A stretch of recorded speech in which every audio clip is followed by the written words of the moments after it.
Hey, what's up, guys? Thank you so much for tuning back in to another episode of We the People. I'm Derek Butler, and I'm in my fake backyard here at Nella Pizza y Pasta in Hyde Park. And I have with me some pretty dope people here in the city of Chicago that are doing some amazing things and wanted to bring their voices to the forefront as we talk about the importance of millennials in voting.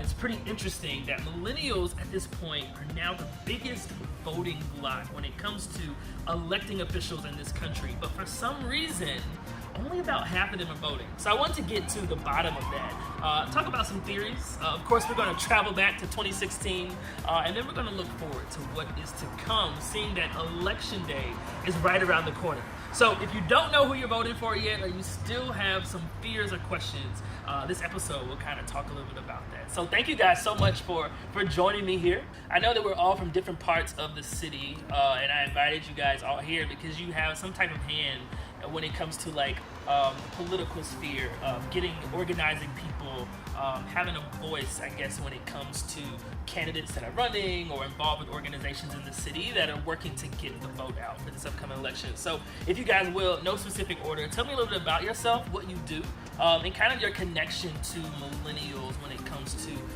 getting them out to vote. I work at Chicago Votes. Okay. I'm the executive director at Chicago Votes. Our whole mission is around getting more young people engaged in politics, understand their true political potential, achieve their political potential, and shape government to be something that is beneficial to young people in Chicago. And by way of that, making it like just better to be young in Chicago. It's really dope. Yeah. So I am board vice president for Chicago Votes, and what I do full time right now, I'm supporting a lot of different aldermanic races and helping get more progressive people in office.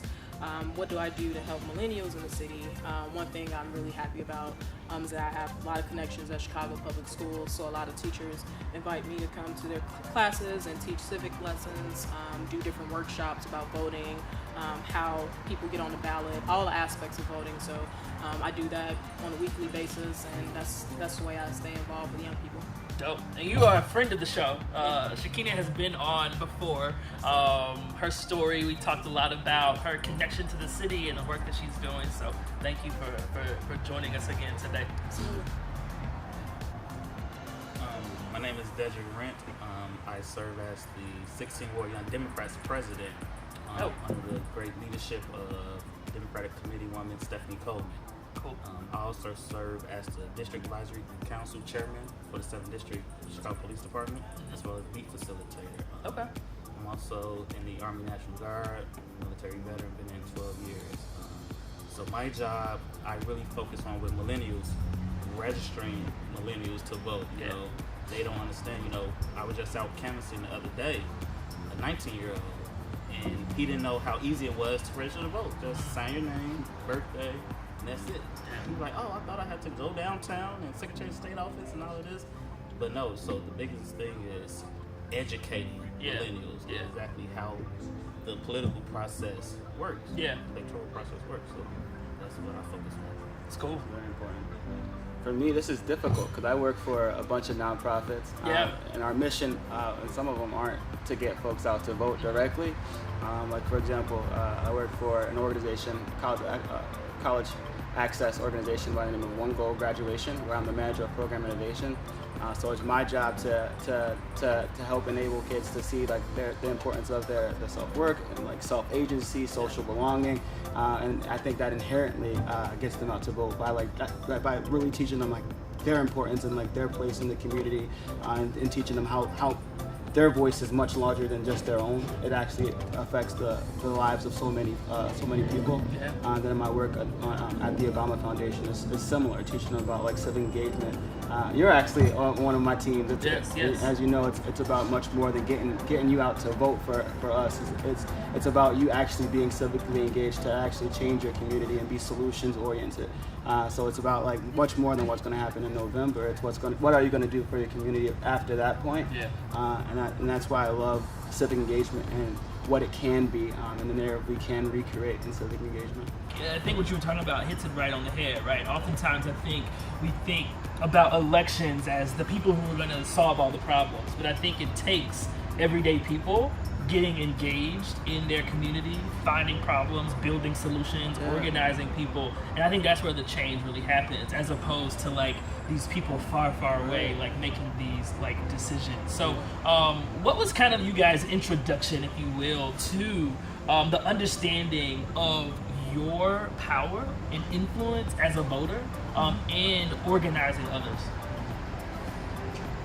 I think for me, my first interaction with organizing was with my grandmother.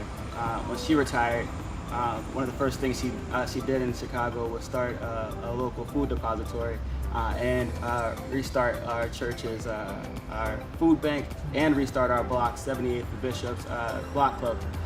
So like my first interaction with like real organizing to get people dedicated to inspiring new solutions in their community was my grandmother knocking on doors for people who have disengaged from the civics project altogether, and she remotivated them and showed them like what can be when we really get out there. And she did this when she was 60 years old and retired, and she committed all her time to that. Yeah, so it's just powerful. It's pretty awesome. I think my first community organizing experience was with Chicago Votes in 2013. So it still plays a huge part in my life. Very deeply involved with voter rights activism, and it was hitting the ground running, hitting all neighborhoods in Chicago, going to communities in particular that have a lot of opinions, have a lot of organization on the ground, are very involved in different ways, but aren't turning out to vote. And we went and did canvassing every single day. It was 95-degree weather, and it was so hot, but we were so dedicated to the cause that we went out there and knew it was bigger than us. So I remember one day just being in the Austin community and meeting a guy named Kevin. It's like 95 degrees, I'm sweating, I'm hot, but we were talking about the voter registration process. He's filling out the form, ended up getting to the last part, and he stopped before he signed and said, I can't register to vote because I have a felony. And at that time, I was new to organizing. I didn't know much about voting rights, but I let him go because, if you want to do it anymore, I can't force you.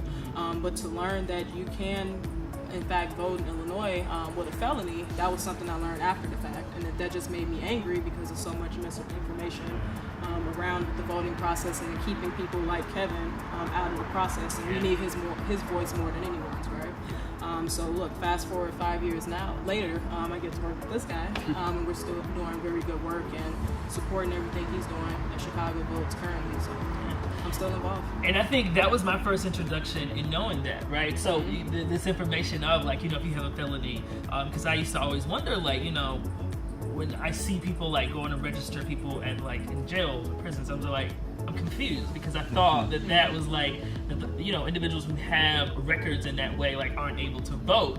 But it was after conversations and like doing research specifically through Chicago Votes that I was able to like, that is pretty interesting. Right. And that's a huge group of individuals who are disengaged and don't know, and people don't like really outreach to. So I think it's pretty dope that is like one of the main ways and the things that you guys are fighting for. Right, and every state's different, right? Yeah, so I think totally. I think Illinois is one of those states where that right is very much clear. But from parole officers all the way down to just misinformation in general across the board, like just makes voting very, very difficult. Just keeping people engaged. So. Yeah. So that's my intro. Yeah, I mean, for me, my understanding of power developed slowly over time. Like when I started in politics, I had no interest in politics. I had just graduated from college, forgot that once you get a degree that you need to do something with your life. So I'm at home in Cleveland, working at a factory, welding plastic together. That was my not even 9 to 5. It was more like a 6 to 3 p.m. job, and it sucked. And I was just like, I got to figure out a way out of here. So I just started applying to a bunch of jobs on Craigslist. I have family in DC, and I started applying to a bunch of jobs on Craigslist and ended up landing a job at a political think tank called the American Action Forum. It's actually a Republican think tank. They needed my black face. So I go ahead and oblige them, and they gave me minimum wage. But I leveraged that job to get a job on the Obama campaign. And that's when I first started organizing. And there wasn't really anything logically that clicked in me when I was working on the Obama campaign. It was emotionally something that was triggered in me that I had never felt before, with exception to like winning a basketball championship. And like feeling that level of enthusiasm on a community level was just crazy. I feel like I've been chasing that high ever since. Since then, I've worked on affordable housing campaigns. I've worked in the United States Senate for Patty Murray. I worked in the state legislature in Texas. I was the political director for a woman who ran for governor of Texas. I ran national programs for a nonprofit, and now I'm the executive director of a nonprofit here in Chicago. And through that journey, I've come to understand the bigger picture of what it means to have power, you know? And it gets to what you were saying earlier about talking to the 19-year-old, or what you mentioned about like young people just not really wanting to come out and vote. It helped me understand that voting is just one piece of what it means to have power. Like, in order to have power, you gotta vote. Then you gotta use your power to leverage what you want, leverage like your position in your community to get what you want from your elected official. So vote, then advocate, then hold people accountable. And working in those different worlds, like nonprofit, organizing, and in the legislative world, it's really easy to get access to your elected officials. The way politics is structured, it comes off as if it's not. It comes off as really scary and complicated and nuanced, but it's not. Like, if you got a pothole in front of your house that you're tired of seeing, go to your alderman's office and tell them that you have a pothole in front of your house that you're tired of seeing, and they need to fix it. And if it's not fixed in a month, go back. If it's not fixed in a month, go back. And if it's still not fixed, organize a community to vote them out of office. Yeah. That's power. Yeah. You know? Yeah. And so it's been a cool little journey for me. And there wasn't really one turning point. It was just it's a larger story that is still going on for me, which has been pretty dope. That's what's up. I'm from Texas originally, so Wendy Davis. Pretty dope. I was still kind of hurt that never happened. Yeah, you and I both. Everybody on my campaign knew it was going to happen except for me, apparently. I was crying that election night when we lost by 20 points. They were just like, Stevie, she's a Democrat in Texas. We knew she wasn't going to win. One day. One day. Beto is holding it down right now. I'm super excited and think that he has like a really great chance. I'm really hoping. Yeah. So what was your first experience? My first experience was in 4th grade, actually. So on Mondays, my teacher would give us a current events quiz, to where we would have to watch the news over the weekend, and then she would test us about current events that's going on. And from then I knew, watching the news, why this? You know, why that? Why are they doing it this way? You know, why is my community looking like this and others aren't? Yeah. So I always knew I wanted to get involved in civic engagement. I didn't know how at the time, but I knew I wanted to. Yeah. Fast forward to freshman year of high school at Kenwood Academy, my world studies teacher approached me and said, "Hey, I think this organization will fit well for you." It was MIGLA Challenge. And I started working with MIGLA Challenge, and this was when President Obama, then state senator at the time, Barack Obama, was running for U.S. senator. And we got to meet all the candidates. And so at the end, every candidate did their introduction. So they was like, okay, they're in the hallway, go out and decide who you want to volunteer for. Everybody went to President Obama's, you know, to talk with him, because he was just that type of guy. And I knew then, this is what I want to do. Yeah. You know? So, and I've been involved ever since then. Worked on Stephanie Coleman, 16th Ward campaign, worked on my local alderman's campaign, and Senator Barack Obama at the time campaign as well. That's so what's I've up. always been involved. So you joined the crew that went to volunteer for him? Yes, I did. He ran over there. Because I looked around at the other candidates, and no one was, you know, approaching them to talk with them, but everybody was surrounding Barack Obama at that time. This was back in 03, 04. Yeah, freshman year. It's so crazy to talk with individuals who were here in Chicago, just because I'm not from here, that actually saw like the rise of President Obama, right? It, yeah. For me, it was like, I mean, I was in high school when he was running for president, right? And that was the first time I was able to vote. But for the individuals who were like in Chicago and saw him run for like state senate, U.S. senator, like in that rise, like it's always interesting to hear their stories compared to like, oh, like he just popped up one day and like he like decided to run, right? So when we look at parties that we have, Democrats and Republicans that run, when we think about Republicans or Democrats, there's always like that one issue, right? That you know, like this party stands for this, they are for this. And there's that one issue that if the issue doesn't fit, right? Okay, this person I'm not voting for, like it's not on my list. What is that issue for millennials? You know, is there a issue that if a politician was for this or against this, that you believe that person will lose your vote? For me, it's like a little bit more abstract. Okay. Like, I think one of the biggest problems in politics is everybody thinks you have to be for or against an issue, when every issue is far more nuanced than just a yes or no. And for me, the issue is race. Okay. Everybody skirts around it because there is no for or against race. Everybody's for or against racism, but like racism, as we all know, comes in a very abstract, nuanced form. You know, like you're not going to be called the N-word walking down the street by like a racist white person in today's America. Actually, maybe in today's America, Maybe. but like it's not as explicit as it was for my grandma in the 60s. Right, you know, my grandma was telling me like 2 or 3 weeks ago how she was so happy when she didn't have to drink from a colored only water fountain. And that's wild to hear from your grandma. Right. But racism is still alive, obviously, but nobody talks about it. Yeah. Nobody addresses it head on. Nobody calls it exactly what it is. And everybody skirts around it. Instead, it comes in the form of food deserts. You know what I mean? Yeah. Like, it's like, oh, like there's food deserts in my community. Yeah. Like, I'm for increased access to healthy foods. What you should be saying is like, people aren't putting good produce in black neighborhoods. That's racist. You know what I mean? So for me, it's race. Okay. Like if a candidate actually came out and didn't dance around the issue and called it what it was and really went after it and really tried to start to build a bridge and force America to face its ultimate sin in racism, then that would be my candidate. Anyone else, like what is an issue that you feel if a candidate was for or against that would turn you? I think that's a little tough, and I think it also depends on what level of government we're talking about. But I definitely think on a local level, gun violence is definitely something I've paid close attention to.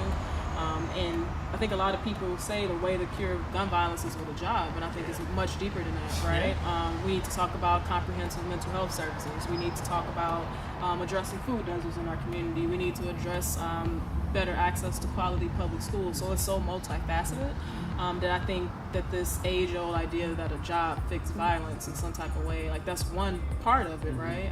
But we need to fix the environment. We need to make sure that people have like very suitable places to stay, and they don't have to worry about walking past 100 different empty buildings just to get to their school, right? It's just so multifaceted that I think people aren't really addressing it. That says a lot about the person for me, is the way they address gun violence. It says a lot about me. And also how they tackle race. So. Yeah. It's crazy that like when you think about like the problem and you just do these layers, like it all just goes right back there. Like it's just like we can America's ultimate sin. Nobody wants to face No one's it. Talking about it. It causes so many problems that no one wants to face it. It does so many. And I think that gun violence thing, right? Like I mean it's, you know, oh, a job, or let's do this and do that. And it's like, no, we're not really talking about like the real issue here. And I think not only does it show a lot about that candidate, it also shows like how they think. So I think that's a really good one. So let's. You have.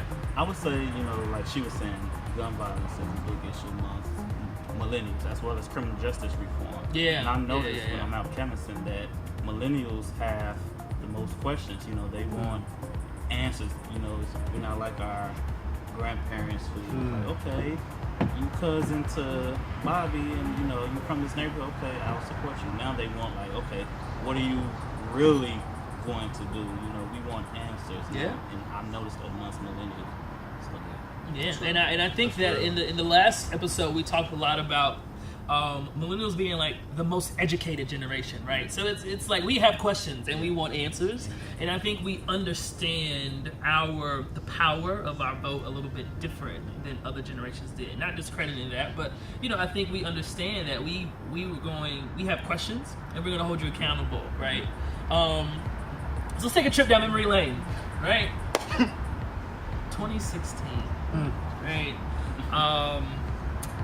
I think 2016 was the reason I started this video blog, right? The election of President Donald Trump. It was just a very confusing time. And I'm just going to ask the question: what happened? What happened? I think people were tired of the average politician. You know, I think Donald Trump, he connected to folks in a different way. You know, like you said, we're more educated, or people were just tired of the lies that, you know, they felt like previous politicians were given, and he was, I guess in their opinion, more honest and straightforward with them, you know, regardless of. I feel like that's what. It's a great point, Robert. I mean, like, as you were saying, oftentimes the millennials, specifically in 2016, weren't necessarily as excited to turn out to vote, right? And I think it was because the candidates weren't necessarily speaking to issues that truly sparked our interest, right? We had just voted in, millennials voted for the first time for like President Obama, and like the excitement that came with that election. But for this one, it almost seemed as if it was like, who do I vote for? Like, evil or evil? Like, I don't know, right? So why are politicians at this point not necessarily as progressive as the populace is, right? If millennials are the biggest voting bloc, the biggest demographic of individuals, granted we don't necessarily vote as much than like baby boomers do, but like, why are millennials, or why are politicians not necessarily as progressive as millennials are?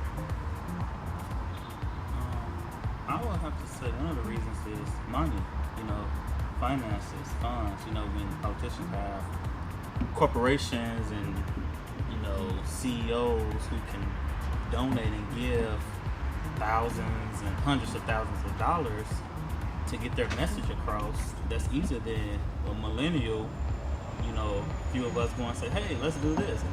And now they're looking at us like, okay, no thanks, you know what I mean? So I feel like campaign finance, you know, reform should be taken into effect with that. And I agree. Like, I think, like, oftentimes, right? Yeah, like, we're not the people oftentimes who have the funds to donate large sums of money, right? Yeah. Granted, because we have all these other things going on. So I mean, that's a really good point that I didn't really think about.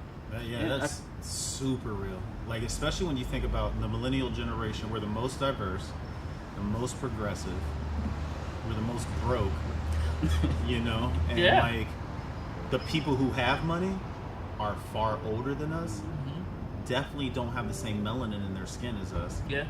And they're the ones who have the power levers. I think, what was it, Citizens United? When Citizens United passed, that was crazy. Like, they said it was equivalent for a corporation that could give somebody billions of dollars was equivalent to like mine and Shakina's like single vote. That doesn't make sense. Yeah. You know what I mean? So in order to actually have power in the political process now, you have to turn out and grow, like you have to turn out huge numbers of people who are educated voters to vote. That's the only way that a politician would ever listen to you, or switch around their platform to advocate for something that is even remotely relevant to you, or they can be from where you're from, and none of those things are happening.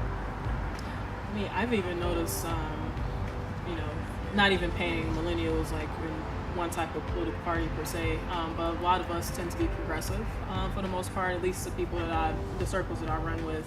And we've noticed a lot how candidates are pretty much co-opting progressive messaging, right? Mm-hmm. And they have a lot of money behind them. Like the candidates are appealing more to their donor base than they are the constituency that they're trying to serve.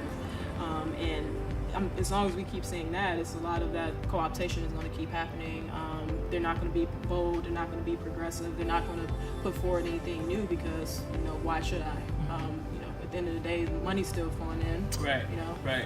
And that's frustrating for me in a lot of ways. Because that's not moving the needle on anything we need in city, state, federal level, whatever. And I think to a certain extent, I think the framers designed the government purposely to move slowly.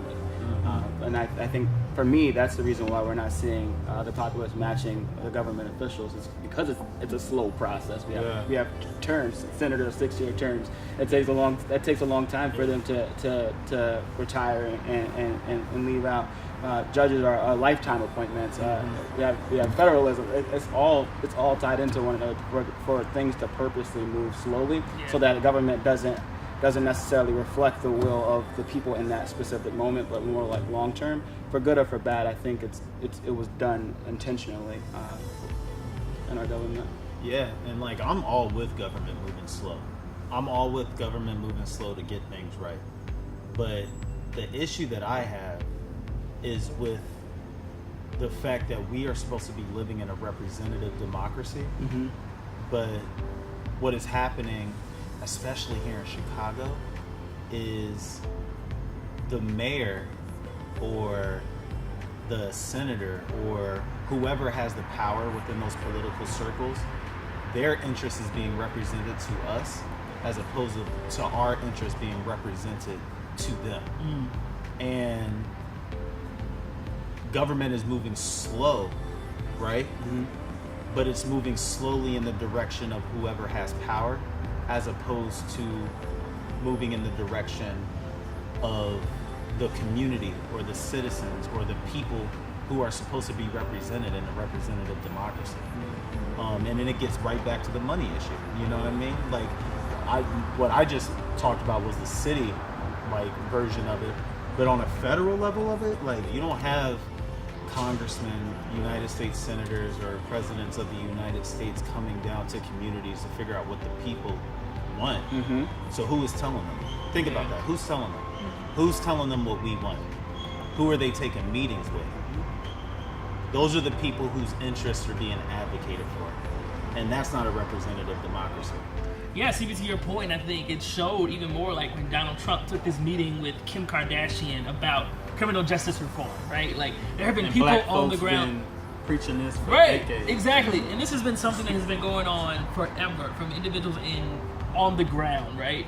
And the fact that he would take a meeting with her as opposed to listening to the individuals who are truly doing this right, I think it showed that. It's the people, money talks, it's the influence, and of course Trump and his own whatever, right? So I think that's a really good point. I have a theory though. I think if all of us as black people just started tweeting nice things to Donald Trump, we could get a lot done. Because he's that basic. He is that surface level. I think he'd just be like, "Oh, you see, I got African American support." He can start retweeting everybody. Now we got to see what comes of that meeting. That's the key. That's the key, because he's definitely down to have a meeting with somebody, but is something actually going to come of it? And the meeting has to be filmed, and there has to be pictures taken. This is the Donald Trump meeting. Well, we have to be approved by Kanye first. Because he met with Kanye West, he met with Steve Harvey. He met with Steve Harvey? That was when he was first elected, and he was just taking meetings with everybody. Omarosa there, and what did Steve Harvey tell him? I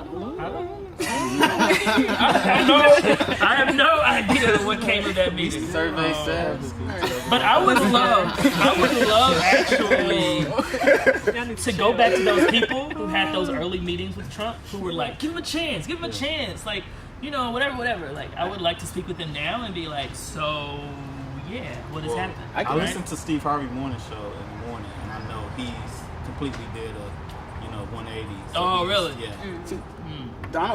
Donald Trump, without going into like how I know this, Donald Trump has been this way for his entire life. Yeah, He's just now public. So I think he was saying the same things. Yeah. And That's Donald so Trump real. isn't someone who's going to mix words. Like he's going to say the same thing over and over again. That same wrong thing over and over and over again. Yeah. My father used to work with Donald Trump back in the early 90s. So I've been hearing these same stories my entire life. And he's the exact same person. Nothing crazy new. because I gotta talk to your father. So, I mean, this was amazing. But thinking about back to millennials and the voting, what are some barriers that you think are in place that keep millennials truly from voting? Where do we begin? Where do we? If I can speak for me, being someone who's transient, I'm from Texas, went to school in Atlanta, taught in New Orleans, then moved to Chicago.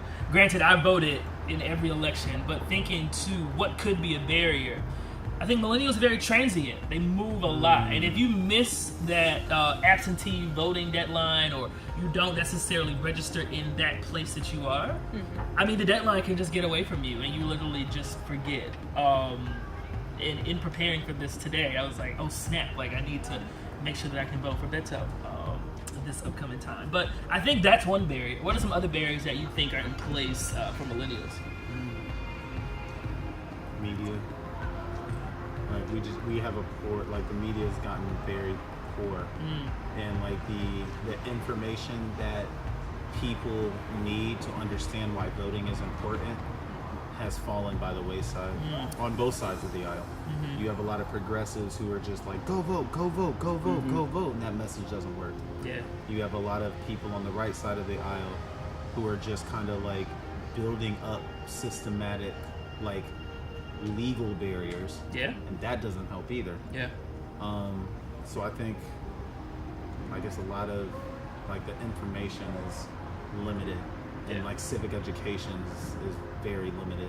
Yeah. I think even building on that, just like I don't think our public school system has done nearly as good of a job as teaching, why voting matters. And so we can talk about history courses. Well, at least the schools that do have history to this point, right? Everything's been defunded or cut, but we talk about the history of political matters in the United States and all that stuff, but what about civic education? Yeah. Why does it matter if I vote or not? Yeah. How do I go vote? What does a voter registration application look like? What does a ballot box actually look like, right? We don't do that unless you have organizations who are funded to go into schools and do that, but for the most part, it's a handful of schools that actually have courses dedicated to it, so young people are pretty much on their own to try to figure it out, and relying on media can be 50-50 depending on what you're looking at. So.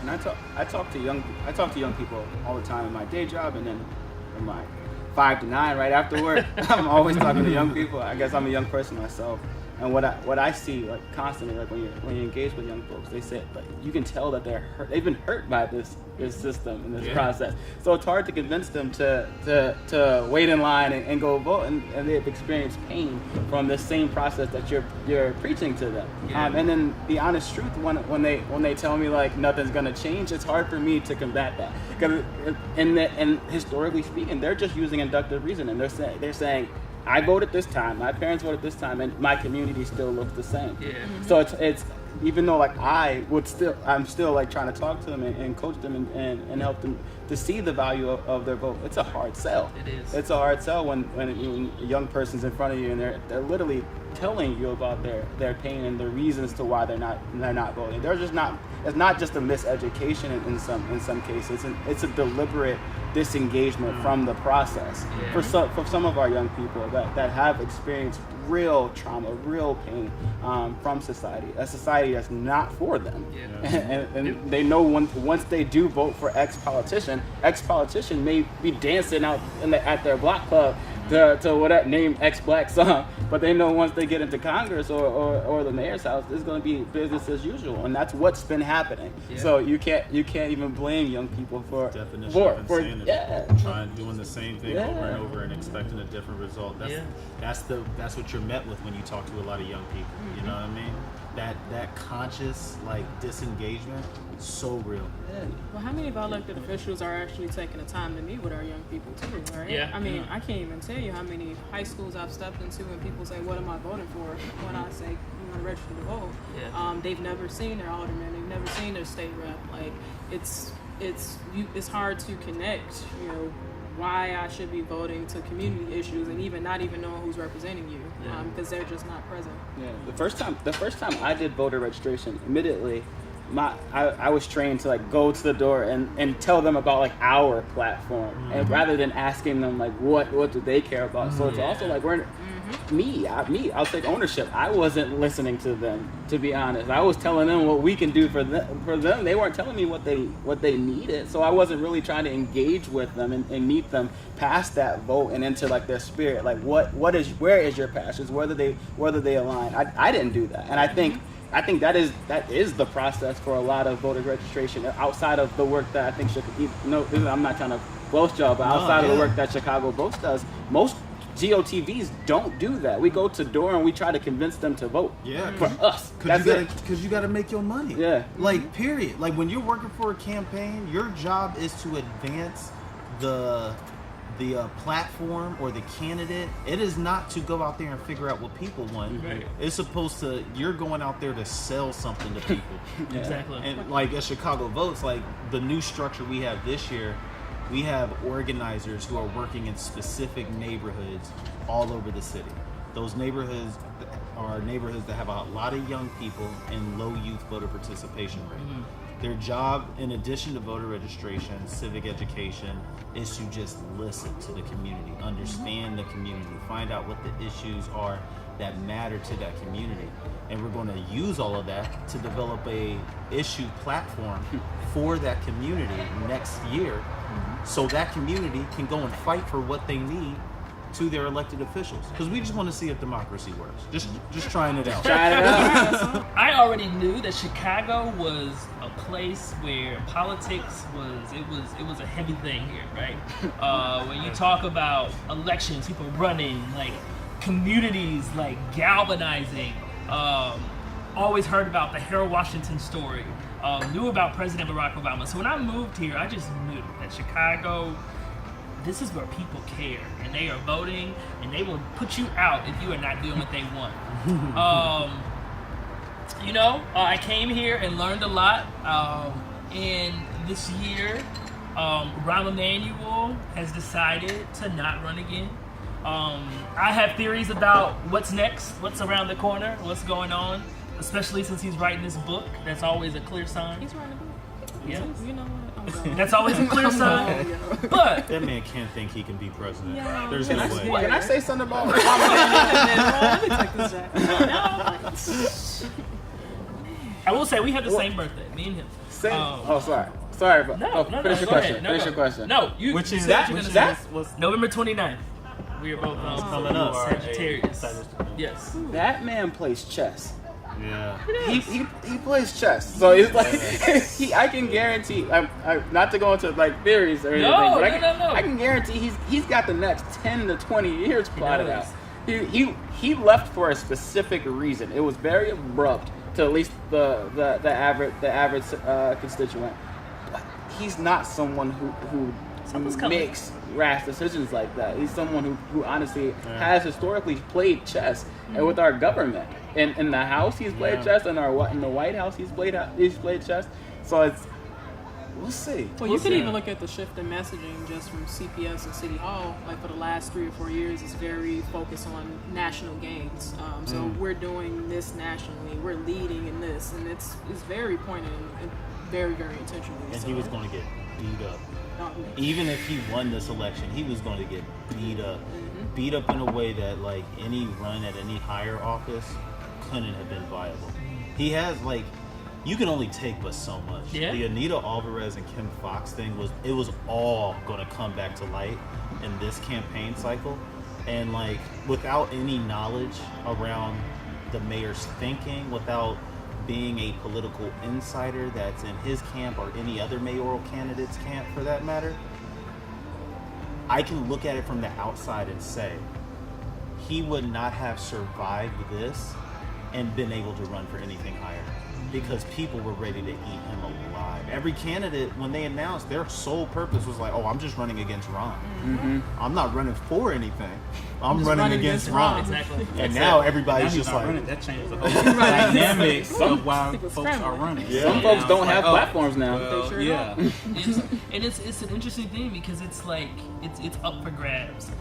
Just because, and I think in our last interview we talked about this, I feel like I have studied and read many books about Harold Washington, love him to death. When we think about our community and we think about how that win was able to happen, what do we think is going to happen or what should happen in order for us to truly get that candidate that will be the candidate that everyone supports and will get them to that place? Like, I feel like we have so many candidates running. I mean, it's so many candidates running. Not taking away their, while they're running or, their I can't think of the word I'm saying, but their resume of how they're running. But what will it take for us to have that candidate again that the entire community organizes around and pushes forward to become that mayor that represents our community? I know it can happen again. And I'm hopeful in that sense because I know that specifically with our generation. But what will it take? Honestly, I don't think it's going to happen again. And there's nothing wrong with that. Because at that time, in that space, in that era, people were, it was that time for that, and that's for that season. Now, we have millennials and, the older generation with different perspectives and different issues that we see. We won't, I don't think we will have that one candidate again. Everyone, like, for mayor now, we have 20 people running. We'll never get that one precise candidate, in my opinion. I think that's the thing, right? There's 20 people running for mayor, but like the community ain't choosing. Like Harold Washington, the community chose Harold. Yeah. Like Harold Washington didn't say I'm running, get behind me. They pushed him. He didn't even want to run. They pushed him the community, and that's what has to happen. Yeah. People like the community has to be organized around something bigger than any one candidate.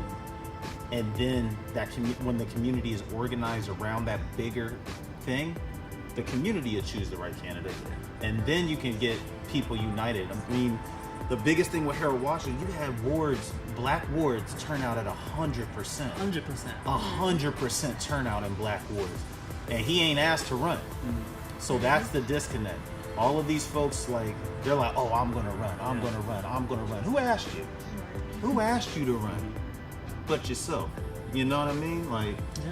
I think that's what has to happen. Yeah. Communities have to get organized around something bigger than any one candidate. Yeah. So, go ahead. No, I was just saying I 100% agree, and I think it's also when you think about some of the candidates that even you mentioned, like the Barack Obamas and the Harold Washingtons, they inspired a generation to go towards hope and change, and they were both disruptors and unifiers. And I think that formula it comes a few times in a generation, and sometimes we miss those candidates. But I think we caught it with Harold Washington. I think we caught it with Barack Obama, and they were able to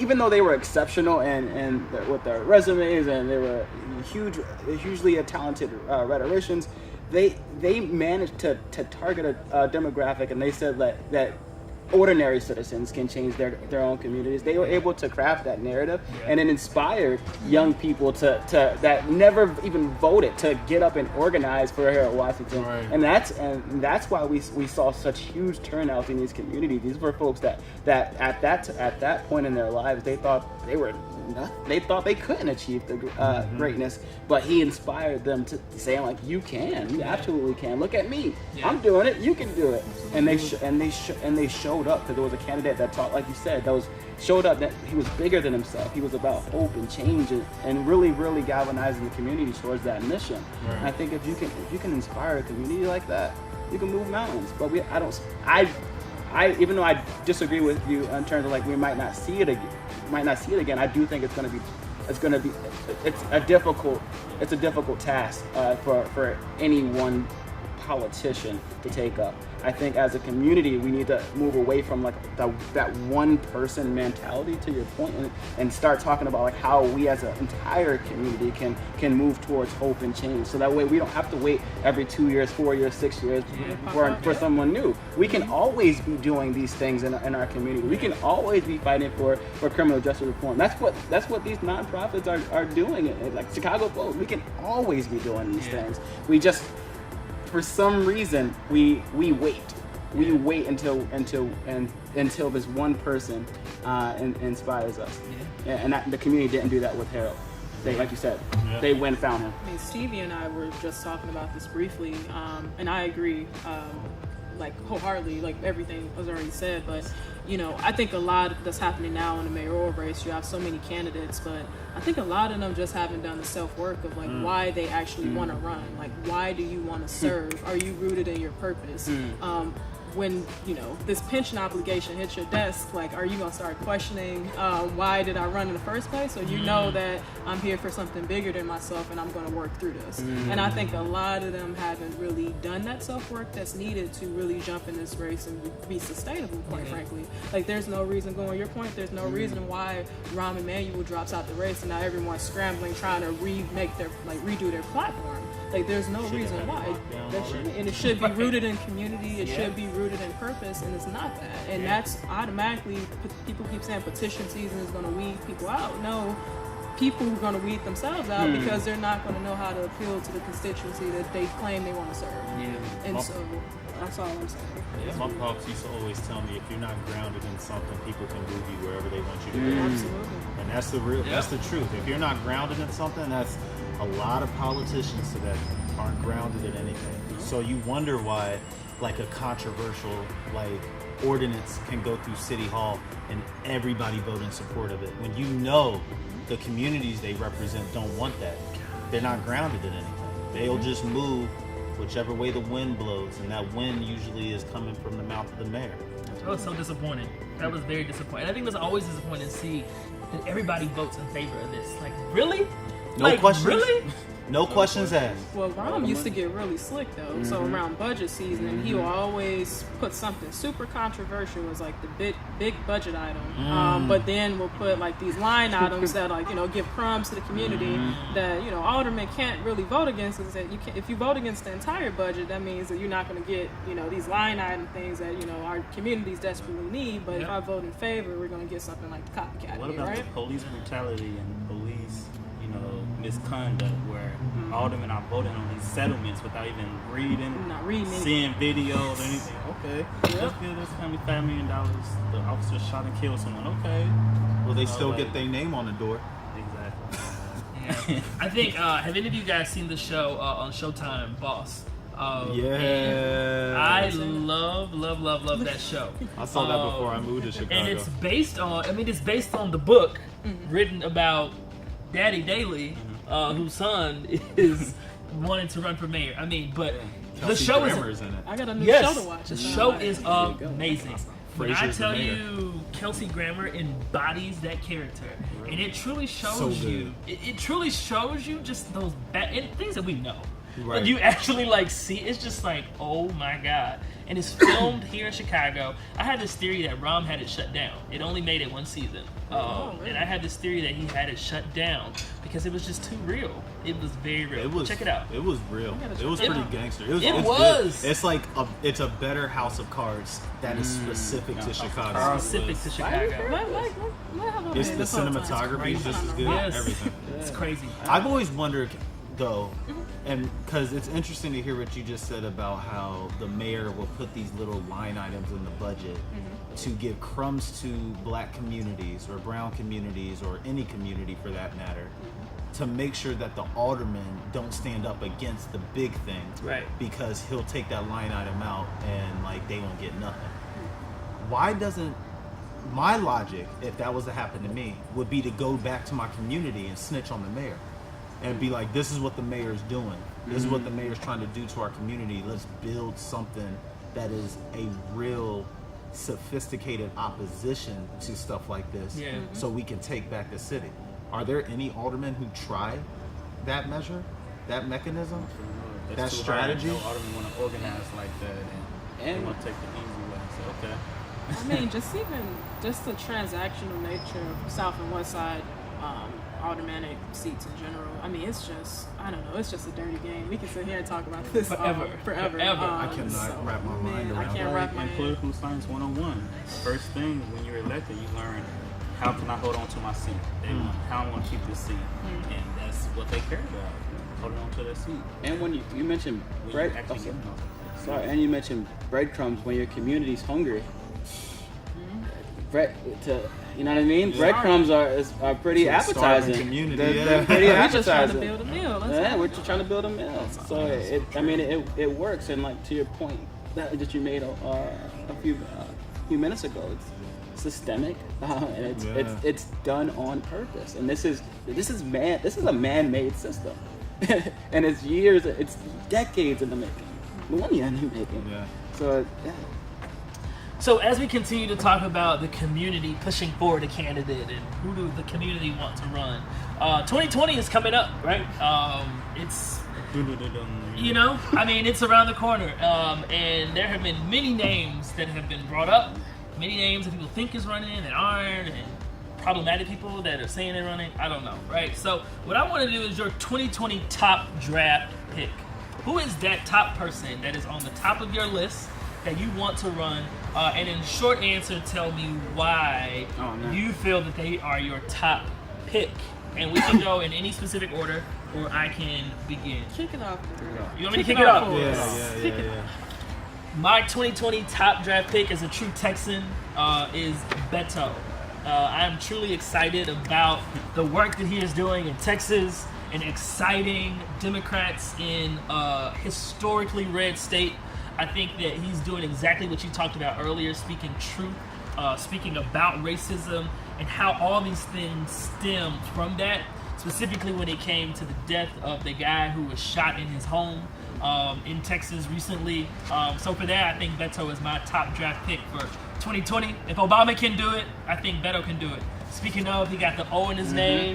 He is a true, I mean, as far as how he speaks, the things that he brings up, I mean, he has studied Obama one-on-one, and I think that he I watched a few of his videos. I'm like, where do I donate? You know, so Exactly. I ordered a shirt to wear for this conversation. It didn't come in yet. Cool. Who's next? Top pick for 2020. I will. So my top draft pick would be Mayor Asia Brown from Compton. Yes. I will be honest, I have not followed much of what Asia Brown has done in Compton, so I kind of want to just do a little bit more digging and figure out how her constituency feels she's done as a mayor. But I do know I think she's running for something national now, if I'm not mistaken. But I do remember when I found out she was running initially to be the first black woman mayor of Compton, how inspired I felt. I'm going to follow her on Twitter. I was tweeting to her every day. She never responded to me, but sis, I see you. I'm retweeting everything. And I'm still following her, and I think that I think she has something bigger than mayor right now. So I would love to see if Obama can do it, Asia Brown can do it. She so, can. Let's go, sis.